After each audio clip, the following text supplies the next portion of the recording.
Mahigit 75% ng kabahayan mapapapaskuhan, mayaman man o mahirap, mabibigyan. Bago tayo magpatuloy, huwag kalimutan mag-follow, mag-like, at i-share iyong aming Facebook page. At huwag din kalimutan mag-subscribe sa aming YouTube channel, ang Serbisyo Balita Live Online. Maraming salamat po. Nasa ika-6 na araw na ng pamamahagi ng pamaskong handog ang pamahalaang lungsod ng Calamba, sa pangunguna ni Mayor Ros Rizal, at lampas na sa kalahati na ng nasa mahigit 200,000 pamilya na ang nabibigyan ng nasabing taunang regalo. Ayon sa ilang opisyales ng pamahalaang lungsod, inaasahan naman na maaabot ang higit sa 75% na pamilyang Calambeño ang makakatanggap ng mas pinabigat at pinadaming laman na bawat Christmas gift bag bago sumapit ang araw ng Pasko. Magbibigay po ng pamaskong handog sa lahat po ng pamilya Calambeño, hindi lamang po sa Barangay 5, buong lungsod ng Calamba po ito, 200,000 pamilya. Ang binibigyan po ngayon, sabay-sabay po, no? At of course, hindi po sa atin, ito naman po ay bahagi rin po ng tinatawag natin kalambagan pamamahalan, kung saan hindi po, ibig sabihin, lahat po ay kasali, lahat po ay inklusibo, lahat po ay walang naiiwan, lalo na kung ito naman po ay para sa lahat po ng mga Calambeño. Pagpipigay po ng tinatawag natin pamaskong daw sa lahat po ng pamilya. Ayon kay Mayor Rizal, mahirap man o mayaman, lahat makakatanggap kahit hindi botante, basta't naninirahan sa lungsod ng Calamba ng mahigit 6 na buwan. Inamin naman ng alkalde na hindi madali para sa bawat kawani ng barangay na maipamahagi ang mga claim stub sa bawat pamilya dahil na din sa madaming sirkumstansya. Ngunit, binigyan naman ng kasiguraduhan ni Mayor Rizal na mapabibigyan ng bawat pamilyang Calambeño upang may habol na dagdag sa ihahanda sa Kapaskuhan.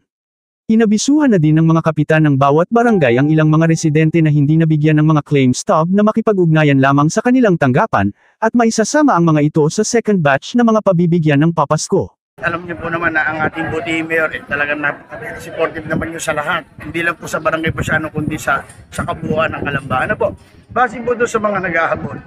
Kami po sa part 2 namin sa Barangay Pasiano, ang lahat po ng mga lumalapit po sa amin, amin po tinatanggap.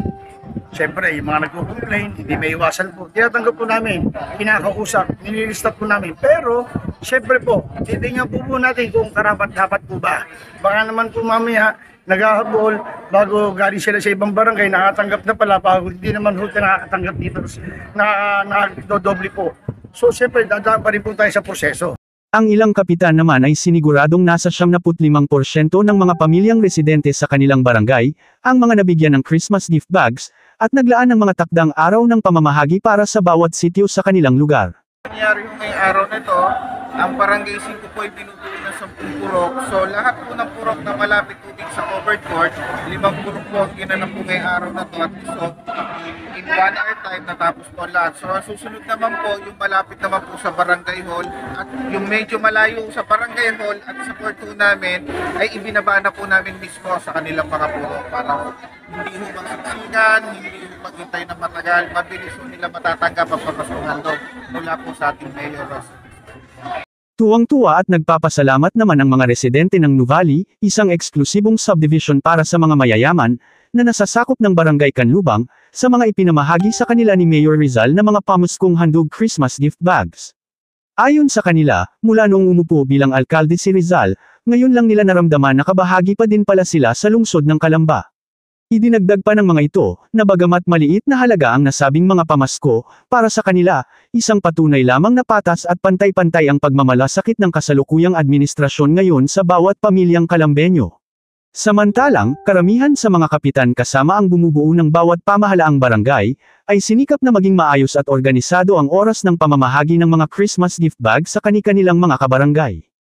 Base po doon sa ating pong pamimigay na pamaskong handog na ibinigay po ng ating butihing mayor, almost halos 90% po ang nakakuha na po, at kami po nagpapasalamat una sa ating butihing mayor dahil sa kanyang ipinamimigay taon-taon na pamaskong handog.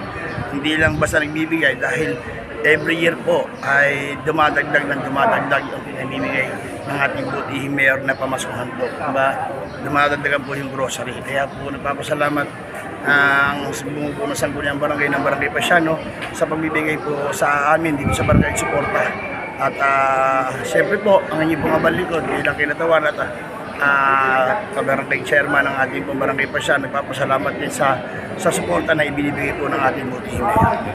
Ilan sa mga barangay ay nagtakda ng mga distribution area sa bawat purok o sitio upang mas maging madali para sa mga residente ang pagkuha ng kanilang mga Christmas gift bags.